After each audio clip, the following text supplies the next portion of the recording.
prier debout.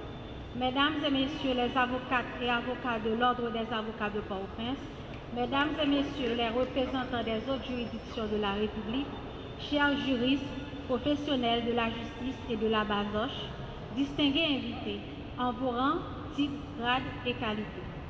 En ce jour de fête, nous nous retrouvons dans la maison du Seigneur pour célébrer la mémoire de Saint-Yves, patron des professions juridiques et modèle d'intégrité, de rigueur et de charité. C'est dans un esprit de recueillement, de gratitude, mais aussi d'interpellation que nous entrons ensemble dans cette célébration eucharistique. Saint-Yves, prêtre, avocat et juge du XIIIe siècle, n'a jamais dissocié la foi de l'exercice du droit. Il a plaidé pour les pauvres comme pour les puissants, avec une égale ardeur, toujours guidé par la justice, la vérité et la miséricorde. Il a rappelé par sa vie que le droit n'est pas seulement affaire de texte, mais d'humanité. Aujourd'hui, en Haïti, ce message résonne avec une acuité toute particulière. Trop de nos concitoyens vivent dans l'attente d'une justice qui tarde. Trop d'affaires sont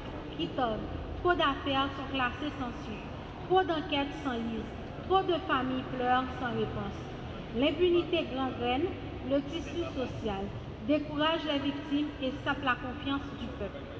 Face à cette réalité, la vocation des hommes et des femmes de justice devient cruciale. Vous avez entre vos mains une mission qui dépasse les codes. Faire rayonner la vérité, restaurer les droits bafoués, relever les humiliés. Là où tant de voix sont étouffées, vous êtes appelés à parler. Là où les faibles sont écrasés, vous êtes appelés à défendre. Là où le silence devient complice, vous êtes appelés à résister. C'est pourquoi, en évoquant aujourd'hui Saint-Yves, nous prions pour vous toutes et tous qui avez choisi de servir le droit. Que Dieu fortifie en vous le courage de dire ce qui est juste, la lucidité de voir ce qui est vrai et la force morale de dénoncer ce qui est inacceptable. Que votre engagement quotidien contribue à bâtir une société plus humaine, plus équitable, plus digne. Frères et sœurs, portons ensemble cette espérance. Et entrons maintenant dans la célébration de l'Eucharistie, cœur vivant de notre foi. Je vous invite à vous lever pour accueillir dans la joie la procession d'entrée en chantant.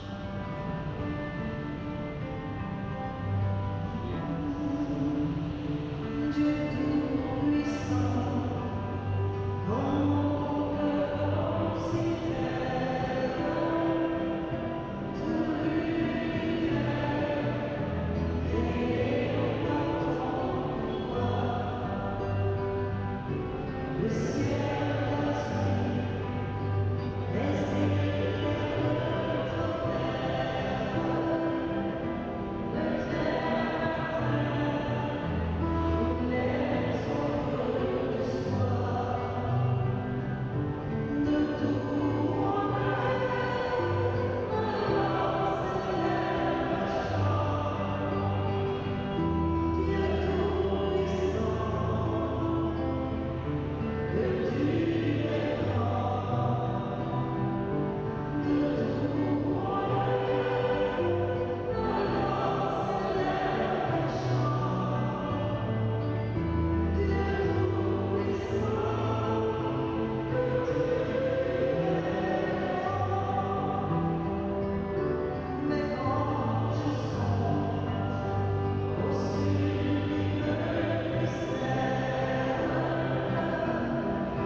Au nom du Père et du Fils et du Saint-Esprit, le Seigneur soit avec vous.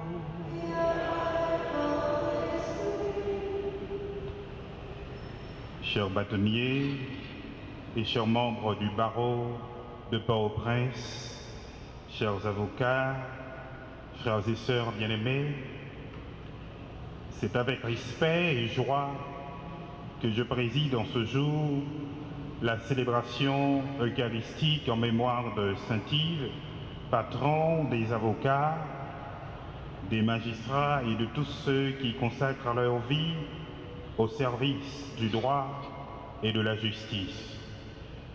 Je le fais humblement au nom de son Excellence, Monseigneur l'archevêque de Port-au-Prince, Max Leroy-Mésidor, président de la Conférence des évêques catholiques d'Haïti, empêché mais spirituellement unis à nous.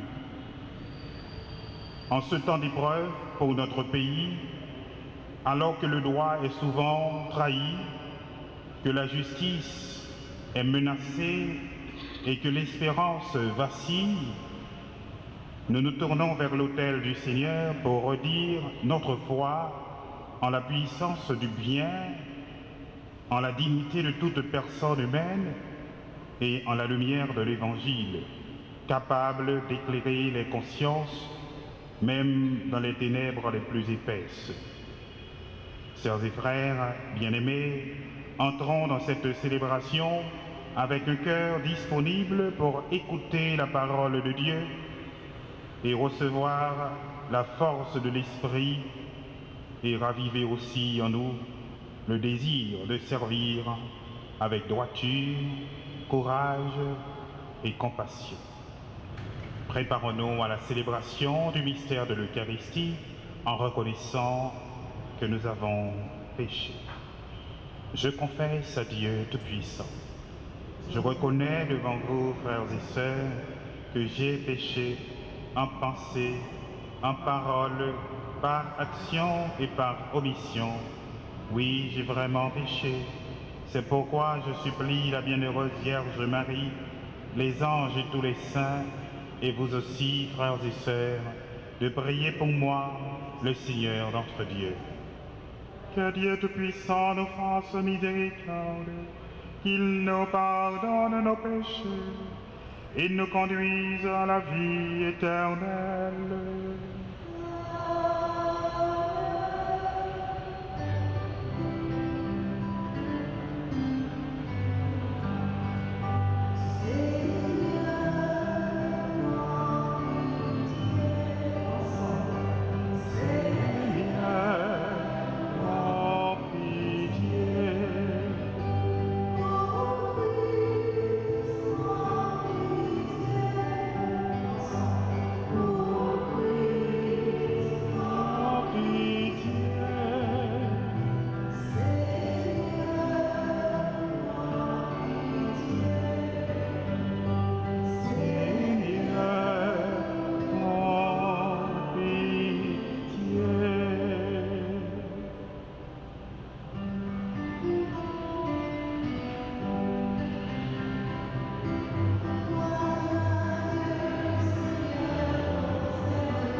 Prions le Seigneur.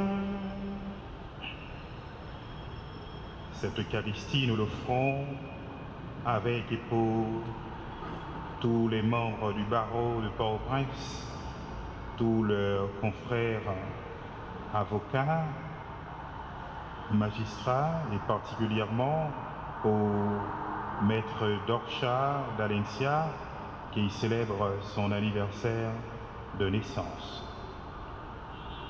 Seigneur Dieu, tout ce qui est juste et bon vient de toi. Tu as établi Saint-Yves comme juge parmi ses frères, et tu as fait de lui un grand ami des pauvres. Accorde-nous à son intercession de rechercher passionnément la justice et de communier à ton amour pour les hommes. Par Jésus-Christ, ton Fils, notre Seigneur, qui vit et règne avec toi dans l'unité du Saint-Esprit, Dieu pour les siècles des siècles. Première lecture. Les païens de Lystre prennent Paul et Barnabé pour des dieux. La première lecture est tirée du livre des Actes des Apôtres, au chapitre 14, les versets 5 à 18.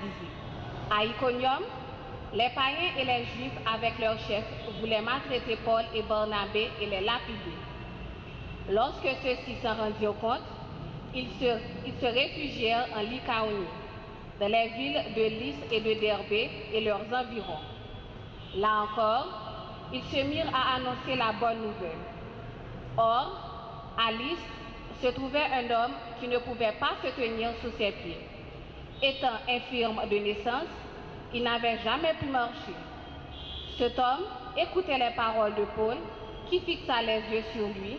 Voyant qu'il avait la foi pour être sauvé, Paul lui dit d'une voix forte, « Lève-toi, tiens-toi droit sur tes pieds. » D'un bond, l'homme se mit à marcher.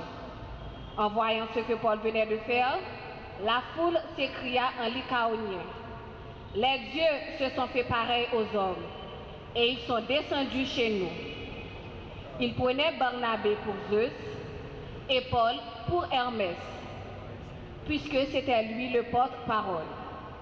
Le prêtre du temple de Zeus hors les murs fit amener aux portes de la ville des taureaux et des guirlandes. D'accord avec la foule, il voulait offrir un sacrifice. Devant tout ce bruit, les apôtres Barnabé et Paul déchirèrent leurs vêtements et se précipitèrent vers la foule en criant, « Malheureux, pourquoi faites-vous cela? Nous ne sommes que des hommes, tout comme vous. Nous vous annonçons la bonne nouvelle. Détournez-vous des faux dieux et convertissez-vous au Dieu vivant. Lui qui a fait le ciel, la terre, la mer et tout ce qu'ils contiennent. Dans les générations passées, il a laissé toutes les nations suivre leur chemin.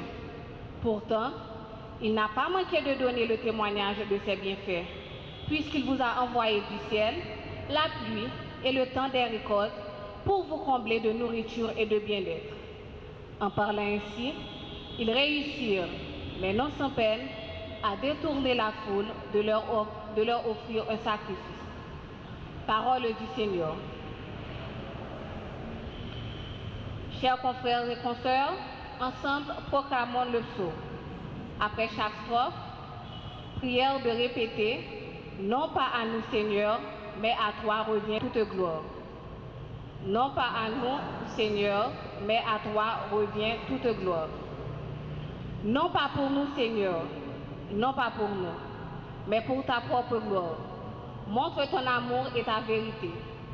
De quel droit les nations disent-elles, où donc est leur Dieu?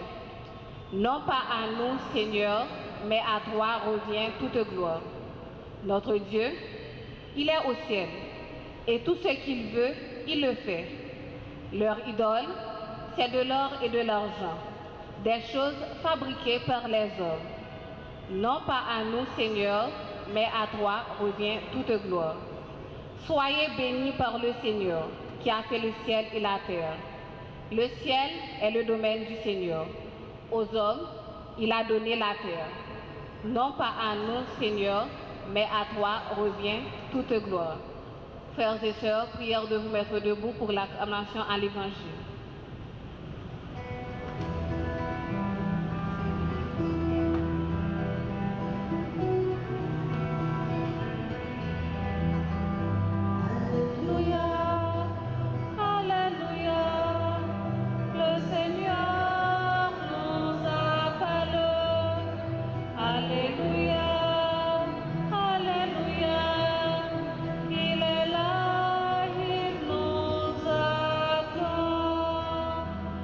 Alléluia, alléluia.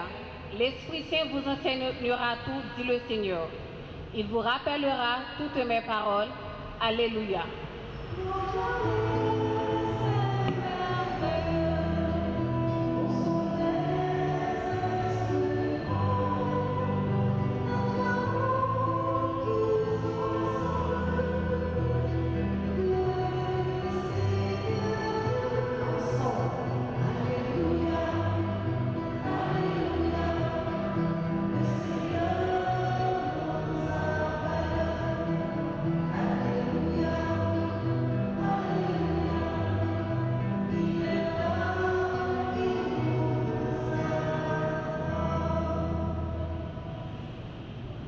Le Seigneur soit avec vous. Proclamation de la bonne nouvelle de Jésus-Christ selon Saint Jean. À l'heure où Jésus passait de ce monde à son Père, il disait à ses disciples, « Celui qui a reçu mes commandements et y reste fidèle, c'est celui-là qui m'aime. Et celui qui m'aime sera aimé de mon Père, moi aussi je l'aimerai et je me manifesterai à lui. » Jude lui demanda, « Seigneur, pour quelle raison vas-tu te manifester à nous et non pas au monde ?» Jésus lui répondit, « Si quelqu'un m'aime, il restera fidèle à ma parole, mon Père l'aimera, nous viendrons chez lui, nous irons demeurer auprès de lui. Celui qui ne m'aime pas ne restera pas fidèle à mes paroles. Or, la parole que vous entendez n'est pas de moi, elle est du Père qui m'a envoyé. Je vous dis tout cela pendant que je demeure encore avec vous. Mais le défenseur, l'Esprit Saint que le Père enverra en mon nom, lui vous enseignera tout et il vous fera souvenir de tout ce que je vous ai dit. Acclamons la parole du Seigneur. Louange à toi, Seigneur Jésus.